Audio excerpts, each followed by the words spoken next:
காலமாகி துவாபரயுகத்திலே 100 பேராக நீ பிறந்திருந்தாய். அப்பொழுது நீ துரியோதனன்.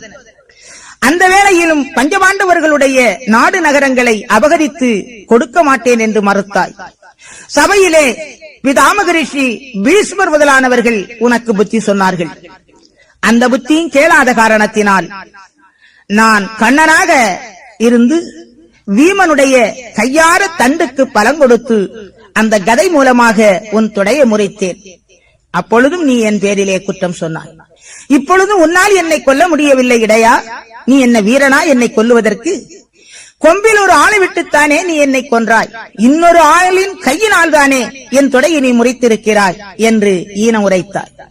அப்பொழுது நான், இன்னும் ஒரு பிறவி உனக்கு இருக்கிறது, அந்த ஒரு பிறவியிலாயிலும் நீ என்னை உட்கொண்டு கதி பெறலாம், அல்லாவிட்டால் நீ அழிந்து போவாய்.